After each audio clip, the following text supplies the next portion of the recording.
Tonight, why, when it comes to nuclear power, Britain has to be more French than German. Also, the mega bonfires of Northern Ireland's marching season lit this weekend. One's almost 200 feet high. And could you make the groundbreaking British comedy The Office today? What does Ricky Gervais think?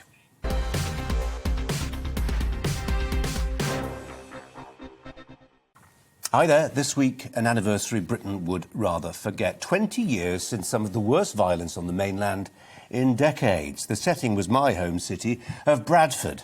Rioting, or as the BBC preferred this week, an uprising that left 300 police officers injured, shops, businesses and pubs destroyed, and community relations disfigured for a generation. On the night of the worst disturbances, a Labour Party social club was set on fire and the doors barricaded shut. When firefighters arrived to rescue those inside, they were attacked with bricks.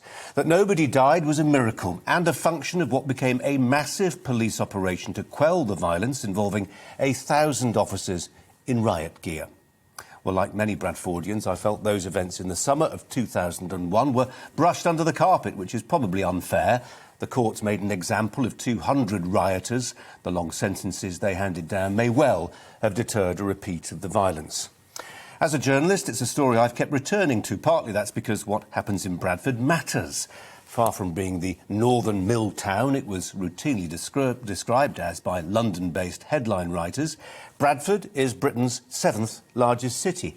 Given the size and youthfulness of its expanding Pakistani heritage population, Bradford's Muslims will have a big and growing say in our national conversations about faith and race. To some degree they already have. It was in Bradford before the TV cameras that Salman Rushdie's Satanic Verses was burned in 1989. As a journalist, I spent months working in Pakistan. On one occasion, I returned to Bradford from Islamabad to discover that the church where I was baptised as a child had been firebombed. Twice I took a camera crew to Bradford in 2005, again in 2013, to try and unpick what happened there in 2001, not to pick at the scab, but to understand better a story that matters more than ever. I interviewed George Galloway, then a Bradford MP, and still, as we've seen recently in Batley, reaching out to a community that he says feels misunderstood. I went back to the home I was born in and found the Kashmiri heritage mother of 3 who lived there, had recently ditched her jeans and husband to become a devout Muslim. And I listened to my relatives who still live in Bradford, whose lives sometimes bump up hard against the multicultural pieties they are encouraged to embrace.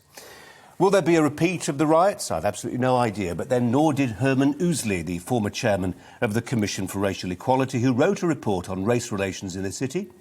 It caused a stir, painting a picture of segregated communities living parallel lives and viewing each other with suspicion and fear.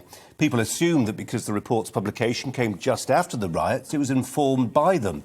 In fact, it was written before they occurred, failing to predict the violence, even as it painted an unvarnished picture of why they happened. That's tonight's Viewpoint.